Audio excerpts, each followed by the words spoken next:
দেখেন প্রিয় দর্শক, এরা বলে নতুন দল করব, বৈষম্য বিরোধী বাংলাদেশ, বৈষম্য দিন করবে। এরা হইলো ছাত্রলীগের নঙ্গির তলে থাকা ফেদাত্তারা, এরা হইলো জারক সন্তান। এরা ছাত্রলীগের আশ্রয়ভ্রষ্ট, ছাত্রলীগ নামধারী ভিতরে ছাত্রলীগের থাকি এখন এরা বৈষম্য বিরোধী নেতা হয়েছে। এখন তাদের চরিত্র দেখেন, কি অবস্থা, তাদের অবস্থা দেখেন। আপনারাই বিচার করেন, এরা নাকি দেশ পরিচালনা করবে, এরা নাকি বৈষম্য বিরোধী, এরা নাকি মানবাধিকার দিব। তো এদের জন্মের তো ঠিক নাই। এরা আসলে গত 16-17 বছর ছাত্রলীগের নঙ্গির তলে বসে আসিল, ফ্যানের তলে ঢুকি আসিল, ছাত্রলীগের লগে মিশে চলছে, ছাত্রলীগ করতো। এখন এরা সবাই বৈষম্য বিরোধী নেতা হয়ে গেছে।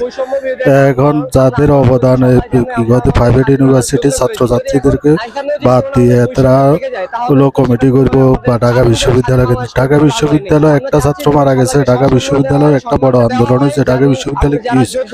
সারা বাংলাদেশে যেসব আন্দোলন হয়েছে, বেসরকারি বিশ্ববিদ্যালয় হলো মূল আন্দোলন হয়েছে 4 তারিখের পর থেকে, 3 তারিখের পর থেকে, এর আগের থেকে। এরা তো 19 তারিখে, 3 তারিখে, 4 তারিখে এরা তো এমনি আত্মসমর্পণ করে ফেলেছে। আর যাত্রাবাড়িতে বিভিন্ন জায়গায় শাহবারে এরা মূল আন্দোলনকারী। এখন তাদের চরিত্র দেখেন, তাদের চরিত্র আর ছাত্রলীগের চরিত্রের মধ্যে কোনো পার্থক্য আছে কিনা? এরা ছাত্রলীগের লুঙ্গির তলে থাকি, ব্যান্ডের তলে থাকি, ছাত্রলীগের আশ্রয়প্রশ্র ক্যাম্পাসে থাকি। এখন বৈষম্য বিরোধী ছাত্র করতেছে, বৈষম্য নাগরিক কমিটি, অন্যান্য কমিটি এখন নতুন দল করব। তো এদের চরিত্রটা এখন দল ঘোষণার আগে ফুটে উঠছে। আজকে দেখেন তাদের চরিত্র কিভাবে। ঢাকা বিশ্ববিদ্যালয় কি তাদের বাপের নাকি? ঢাকা বিশ্ববিদ্যালয় ক্যাম্পাসগুলো দখল করে বসে রয়েছে যে অন্য ছাত্র রাজনীতি করতে পারবো না, এরা করতে পারবো না। এরা যে আজকে দেখেন তাদের চরিত্র কিভাবে উঠে উঠছে, তা আপনাদের মাঝে তুলে ধরলাম, আপনারাই বিচার করবেন। এরা কিসের জাতির ভবিষ্যতে? এরা কিসের মেধাবী? এরা মেধাবী নামধারী কলঙ্কিত। এদের কোনো মেধাই নেই। এরা শিক্ষিত না, সুশিক্ষিত হতে পারে না। শিক্ষা কাকে বলে এরা এটা জানে না। এরা মেধাবী, আবার মেধাবী সোদা।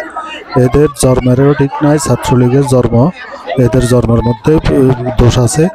এরা আজকে অমুকের পাপ্পুলা, তমুকের পাপ্পুলা, আজকে অমুকের কোলে উঠে, কালকে তমুকের কোলে উঠে।